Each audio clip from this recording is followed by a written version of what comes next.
Good morning students. In last video we will discuss about two cell organelles, that is endoplasmic reticulum and the second is Golgi apparatus. Today we are going to discuss about the three main cell organelles, that is lysosome, the second is vacuole and the third is ribosome. तो सबसे पहले बेटा lysosome. Who discovered lysosome? Lysosome it is discovered by D. Duke in 1950. Now its structure. Lysosome is a single membrane bounded sac-like structures filled with digestive enzyme.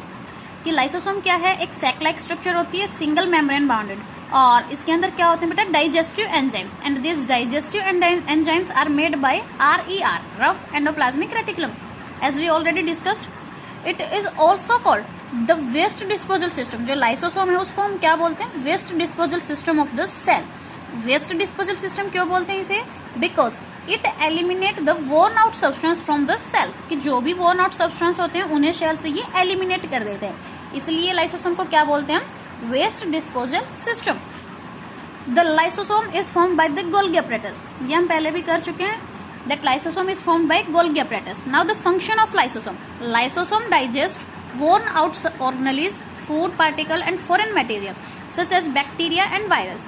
कि जो भी worn out substance होते हैं, lysosome eliminate it from the cell. The worn out substance may be cell organelles, foreign material or some food particle, some bacteria, virus, etc.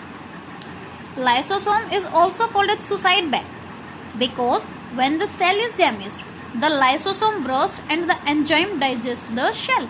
कि जब भी जो cell है वो डैमेज्ड हो जाती है तो लाइसोसोम ब्रस्ट हो जाता है and the enzyme digest the cell.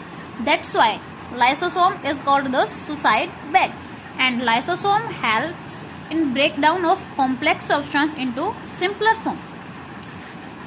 Next cell organelle is vacuole. Vacuole is discovered by the scientist Anton van Leeuwenhoek in 1676. Its structure. Vacuoles are closed sac made up of inorganic and organic molecule inside it. These molecules are such as enzyme, protein, etc. जो vacuole है वो भी एक sac like structures होती है, single membrane bounded structure है ये भी. They have no net shape और साइज ऑफ द वैक्यूल.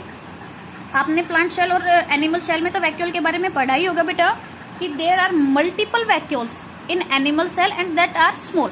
कि एनिमल सेल के अंदर बहुत सारे वैक्यूल्स होते हैं और वो स्मॉल साइज के होते हैं.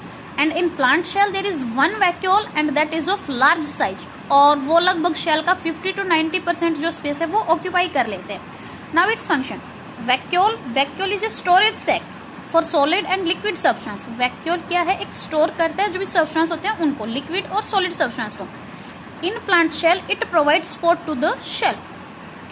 The next cell organelle is ribosome. Ribosomes was discovered by George Emil Palade in 1950.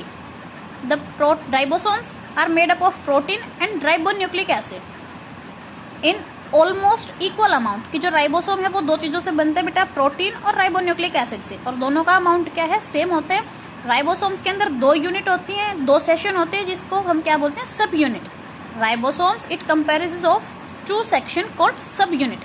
दो टाइप के राइबोसोम होते हैं हमारे पास, 70S राइबोसोम और 80S राइबोसोम. 70S राइबोसोम में जो सब यूनिट हैं वो होते हैं 30S और 50S, और जो 70S राइबोसोम है वो किसमें पाया जाता है? प्रोकैरियोटिक सेल के अंदर, इसलिए इसे प्रोकैरियोटिक राइबोसोम्स बोलते हैं. और जो 80S राइबोसोम है इसके अंदर दो सब यूनिट कौन कौन सी बेटा? 40S और 60S, और ये कहाँ मिलता है हमें? यूकैरियोटिक सेल्स के अंदर, इसलिए इसको क्या बोलेंगे हम? Eukaryotic ribosomes. और जो मेन फंक्शन है राइबोसोम का, that is the formation of protein, means protein synthesize. Thank you.